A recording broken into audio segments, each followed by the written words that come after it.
ভাৰতীয় বিদ্যাৰ্থী পৰিষদে সোমবাৰে সমগ্ৰ দেশতে চীনা আগ্ৰাসনৰ বিৰুদ্ধে তীব্ৰ প্ৰতিবাদ জনাই প্ৰতিবাদী কাৰ্যসূচী ৰূপায়ণ কৰে।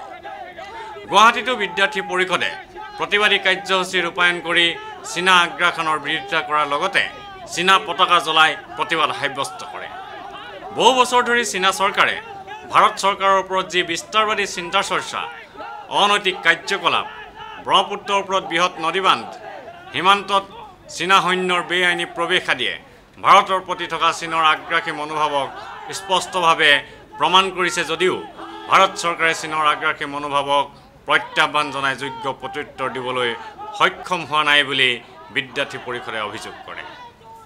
চীনা আগ্ৰাসনৰ বিৰোধিতা কৰি বিদ্যাৰ্থী পৰিষদৰ কামৰূপ জিলা সমিতিৰ সম্পাদক হিমান্ত দাসে কয়, অখিল ভাৰতীয় বিদ্যাৰ্থী পৰিষদে সমগ্ৰ ভাৰতবৰ্ষত আজি চীনৰ যি আগ্ৰাসী যি মনোভাৱ, চীনৰ সৈন্যই যেনেকৈ লাডাখত প্ৰৱেশ কৰিছে, আমি বিদ্যাৰ্থী পৰিষদে সমগ্ৰ ভাৰতবৰ্ষত ইয়াত তীব্ৰ বিৰোধিতা কৰিছোঁ।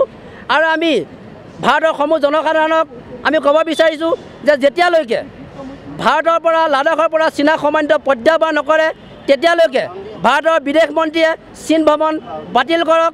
আৰু আমি আজি বহু বছৰ আমি দেখি আহিছোঁ যে চীনৰ যি আগ্ৰাসী মনোভাৱ, সেই মনোভাৱক আজি কেন্দ্ৰীয় চৰকাৰে হওক, ভাৰত চৰকাৰে হওক, কোনো সবল স্থিতি আমি সবল স্থিতি লোৱা আমি দেখিবলৈ পোৱা নাই।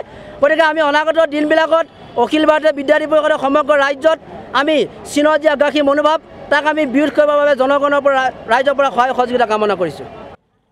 অখিল ভাৰতীয় বিদ্যাৰ্থী পৰিষদে ভাৰত চৰকাৰক দাবী জনাই চীনৰ সৈন্যক অতি শীঘ্ৰে লাডাখ ত্যাগ কৰাৰ বাবে বাধ্য কৰক আৰু যেতিয়ালৈকে চীনৰ সৈন্যই লাডাখ ত্যাগ নকৰে তেতিয়ালৈকে বিদেশ মন্ত্ৰীয়ে চীন ভ্ৰমণৰ কাৰ্যসূচী স্থগিত ৰাখক। বিদ্যাৰ্থী পৰিষদে লগতে দাবী কৰে চীনা সৈন্য লাডাখ প্ৰৱেশৰ যি ষড়যন্ত্ৰ তাৰ তদন্ত কৰি ভৱিষ্যতে চীনে যাতে এনে কাৰ্যৰ পুনৰাবৃত্তি কৰিব নোৱাৰে তাৰ বাবে ভাৰত চৰকাৰে উচিত পদক্ষেপ গ্ৰহণ কৰিব লাগে।